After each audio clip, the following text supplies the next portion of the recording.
The United States has cautioned Canada against backing out of its purchase of American-made F-35 fighter jets, warning it of potential fallout if the deal is scrapped. Could one fighter jet decision hand control of Canadian airspace to another country?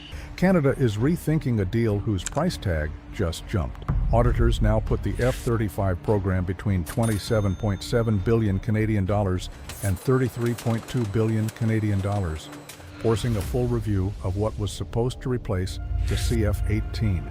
Saab has publicly floated building a Gripen production hub on Canadian soil and says that local assembly could create roughly 9,000 to 12,600 aerospace jobs, tens of thousands if supply chain work and suppliers spin up, while trimming billions from life cycle bills. At the same time, official labor data show around 1.5 million Canadians were out of work in late 2025. A pool of trained tradespeople, engineers, and technicians who could be snapped up by a domestic aerospace boom, so a single switch could mean billions rerouted into factories, long-term payrolls, and high-paid technical careers instead of foreign supply lines. But senior officials from the United States have warned Ottawa that cutting back F-35 buys would force them to fill the gaps, a move that would require changes to NORAD and could mean more American fighters operating over Canadian territory. If Washington actually increases its flight presence here, a procurement fight becomes a sovereignty fight, and one of the closest allies would be openly flexing power. Are the United States and Canada headed for a public clash over who patrols North America's skies? What happens to Canadian industry, jobs, and sovereignty if Ottawa trades F-35 stealth for local factories and Gripen assembly?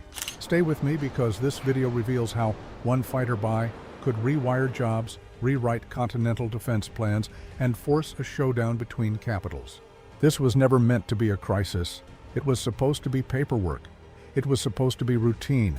A tired fleet of CF-18 Hornet fighters, some of which trace their lineage back to Cold War missions, would be retired.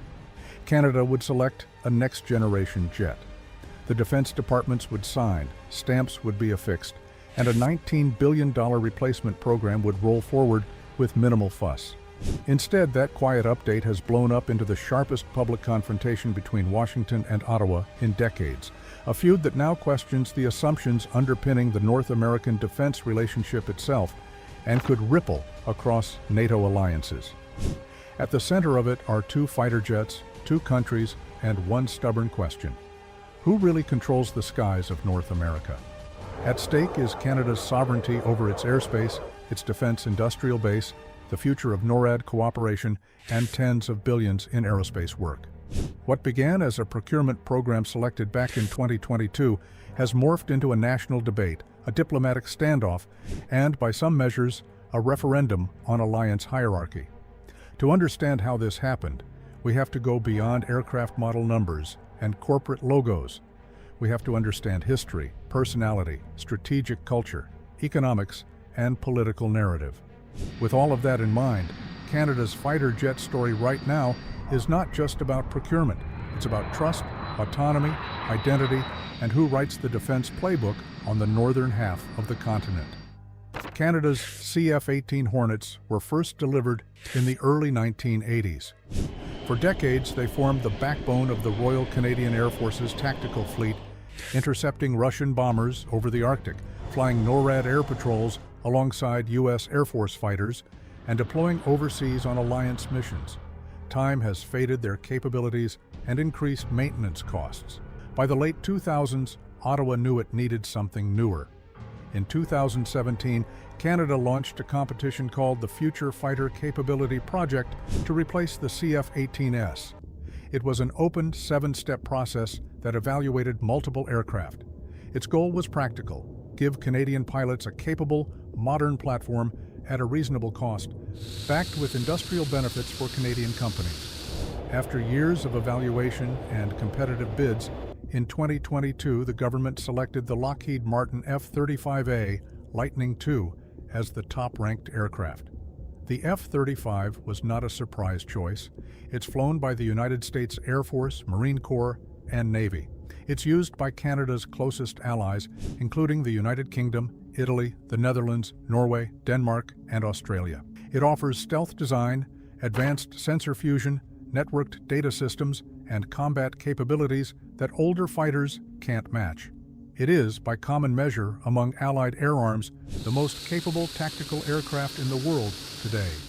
Canada signed on to buy 88 F-35A fighters, a contract that was formalized in 2023 with Ottawa and Lockheed Martin agreeing on terms, industrial benefits, and a phased delivery schedule starting in 2026 and extending through the early 2030s.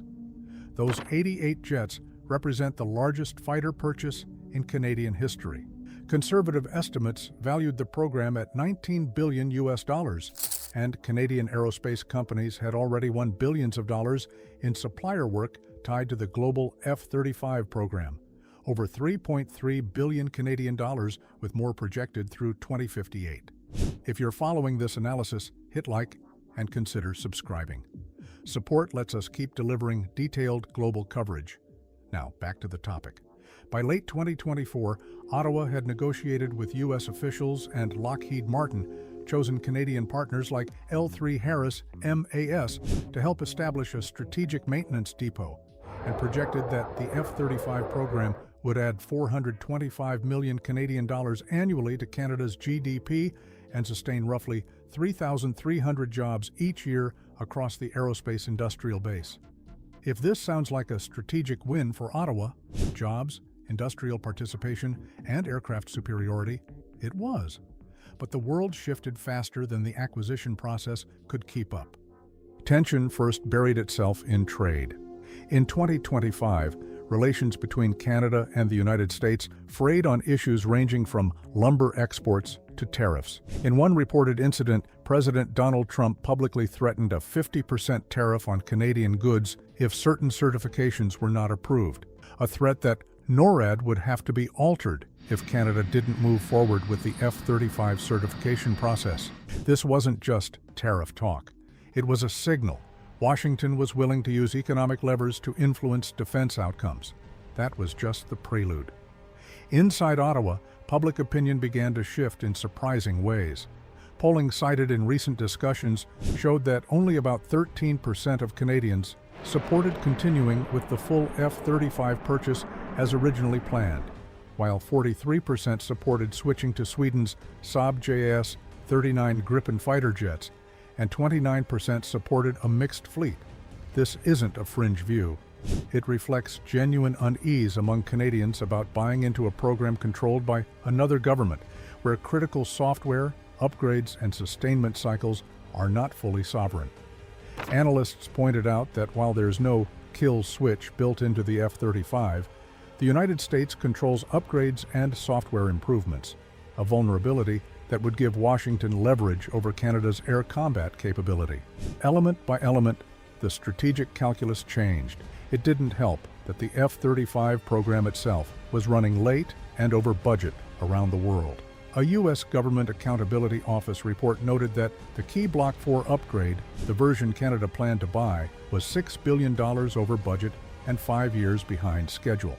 Delays in delivery timing had grown from an average of 61 days to 238 days year on year. While allies like Germany and the Netherlands kept buying the F-35, Ottawa's center of gravity started moving. Industry Minister Melanie Joly openly said Canada didn't get enough out of the F-35 industrial benefits and expressed interest in seeing what proposals Saab would bring, including potential Canadian assembly work and thousands of jobs. That's where Bombardier enters the story in a bigger way. Bombardier, Canada's flagship aerospace company, has deep roots in Canadian aerospace, employing tens of thousands and anchoring supply chains from Quebec to Ontario. Saab's offer reportedly included establishing production lines on Canadian soil for the JAS-39 Gripen, along with a full technology transfer and the promise of up to about 12,600 jobs if Canada embraced a new procurement path. That combination, technology sovereignty, local jobs, and a European partner, struck a chord. Even former top military voices like retired Lieutenant General Yvon Blondin acknowledged concerns about tying Canada too tightly to a U.S.-centric program while major geopolitical instability unfolds in the Arctic and Indo-Pacific. Then the warnings came. U.S. Ambassador Pete Hoekstra didn't mince words in January 2026. He told the CBC that if Canada did not follow through with the purchase of all 88 F-35 fighters, the United States would have to send its own fighters into Canadian airspace to fill the capability gap, particularly under NORAD's Continental Defense Framework. That's not just a financial wrinkle, that would be a structural change to NORAD, Hoekstra said, stressing that if Ottawa chose an inferior product that is not interchangeable or interoperable with what the F-35 offers, that changes our defense capability. Translation: if Canada doesn't buy what the U.S. thinks it should buy, American jets will fly Canadian skies to protect North America. That sounded like a threat to sovereignty, and Canadians heard it that way. Around the world, defense observers looked at this and nearly blinked. Allies rarely get told what to buy, even when Washington is footing half the alliance's bill. But here was Canada, a NATO country and a NORAD partner since 1957, being asked to confirm orders for a specific combat aircraft or else watch U.S. jets patrol its airspace, a condition that verges on a requirement rather than an offer. Back in Ottawa, the political discourse ratcheted up. The government conducted a formal review of the fighter program. Defense Minister David McGuinty and other officials acknowledged the review would look at alternatives, mixed fleets, and requirements for Arctic operations, especially as global tensions, from Russia's more frequent northern bomber flights to China's expanding military reach, made Arctic defense more prominent. The context for that review wasn't operating in a vacuum. NORAD, the Binational Aerospace Defense Command, was created during the Cold War to detect and respond to Soviet bombers. But near the same time, defense planners now talk about Russia's long-range bombers flying to the edges of North American airspace without warning, and China positioning new assets in the Far East. Critics argue Canada needs fighters that can operate from northern and austere airfields and integrate with long-range information networks. But here's the rub. A mixed fleet isn't cheap or simple. The Royal Canadian Air Force warned that operating both F-35s and Gripens would increase logistical complexity, double the number of pilot training tracks, and require separate supply lines and maintenance facilities, a logistical nightmare by some accounts. Yet Canada cannot ignore the industrial argument. Saab's pitch for a domestic Gripen fleet included promises of technology transfer and roughly 12,600 jobs. Those numbers resonate in a country where aerospace employment is concentrated in a few key regions and where defense contracts can revitalize local economies. Within that debate, Canadian aerospace firms are also stakeholders. Bombardier and other supply chain partners face uncertain futures if Ottawa abandons or drastically reduces its F-35 orders. They have contracts tied to the existing program, contracts worth hundreds of millions of dollars. Analysts warned that pulling out of the F-35 program entirely could disadvantage Canadian suppliers who have integrated their supply lines with the broader F-35 industrial ecosystem. As of early 2026, Canada has committed to the initial batch of 16 F-35A fighters, with deliveries expected to begin in the mid-2000s and full operational capability later in the next decade. But the remainder of the 88 jet program is under review, and officials have openly discussed reducing the total number or complementing it with alternative jets like the Gripen E/F. The United States continues to push back. Pentagon officials, military strategists, and U.S. lawmakers have warned that scaled-back Canadian purchases could fracture interoperability within NORAD and NATO. They argue modern threats require seamless sensor sharing and joint operations, which is easiest when all partners fly the same aircraft and communication systems. To Washington's defense community, the F-35 represents more than a fighter. It represents a shared command and control network, a shared logistics backbone, and a shared data link environment that knits allied air forces together. Dissenters here argue that choosing a different jet risks creating gaps in joint battle management, though opponents point out that interoperability doesn't require every ally to fly the exact same airframe. Canada, for its part, argues that no sovereign nation should be told which defense equipment it must buy. Leaders in Ottawa emphasize that a mixed fleet could meet Canada's operational needs, support industrial growth, and retain national control over core systems. They also stress that while the F-35 is powerful, other aircraft like the Gripen can perform core defense tasks and might better suit operations in harsh northern climates with austere runway infrastructure. And then there's the politics. Behind the scenes in Ottawa, trust in Washington isn't what it used to be. Former President Trump's earlier demands that allies pay more for defense-burdened traditional defense cooperation assumptions and left many capitals questioning long-standing security arrangements. Threats of tariffs, public comments about NATO being obsolete, and high-profile trade disputes have made national leaders more sensitive to overt pressure from Washington. Canada's decision-makers are caught in a difficult position.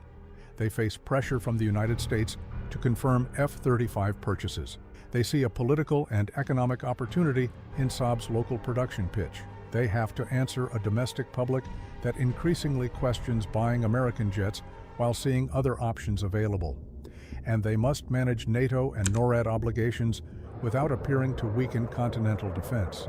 This is where the crisis stands today. Canada's fighter procurement has become a mirror for broader tensions. Diplomats in Washington privately admit they see Canada as a valuable partner that needs to align more tightly on defense standards. In Ottawa, officials privately worry that Canadian defense autonomy is being squeezed by an alliance dynamic that assumes Canada must always follow U.S. lead. The result is a strategic impasse that looks nothing like the benign fighter purchase Ottawa once imagined. For the public audience watching this play out, it is both riveting political theater and a real-world case study in alliance politics. Canada's defense future, its industrial base, and its sovereignty over its skies are all on the line. And Washington's warnings that if Canada doesn't buy F-35s, American jets will still patrol NORAD airspace now hang over diplomatic corridors like an ultimatum reshaping how two historic partners define their shared defense commitments. The outcome remains uncertain. Some experts believe Canada will walk back from the brink, affirm its F-35 purchase, and leverage its industrial roles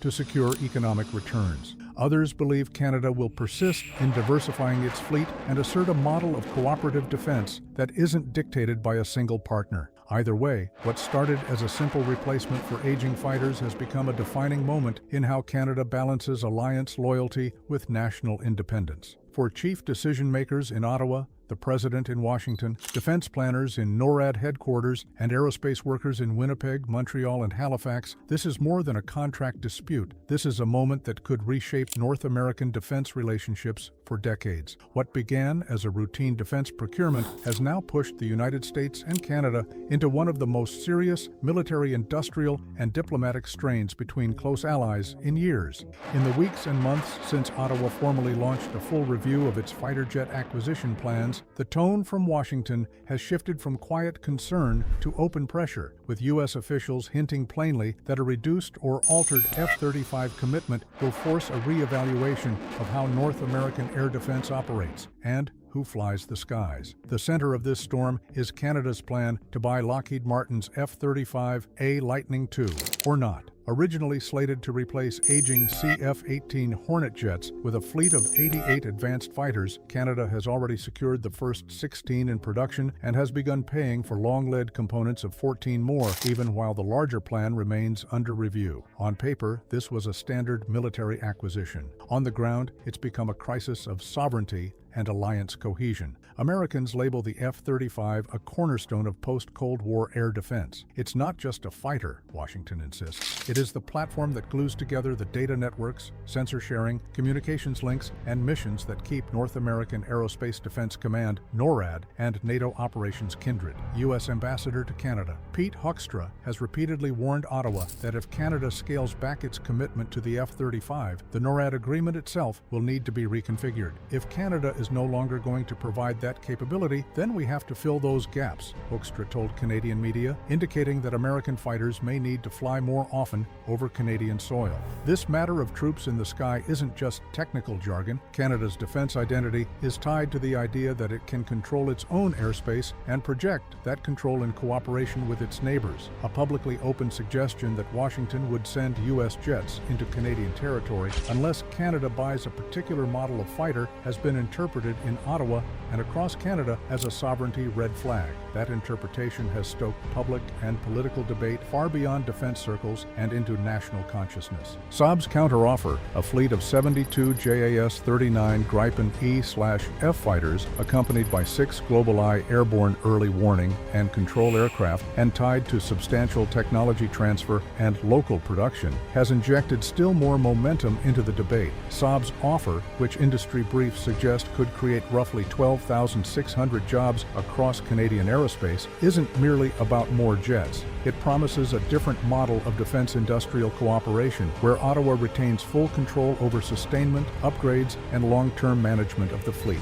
This is the exact point where the fight moves from procurement into politics. In Ottawa, opponents to the original F-35 purchase have seized on growing public skepticism. A December 2025 poll indicated that 43% of Canadians wanted a move to the Gripen, while only 13% favored sticking solely with the F-35, with nearly one-third supporting a mixed fleet. That polling cut across provinces and regions, reflecting a broader sentiment that Canada shouldn't be locked so tightly to U.S. defense systems. If you found this breakdown helpful, make sure to like the video so more people can see it. Share your thoughts in the comments.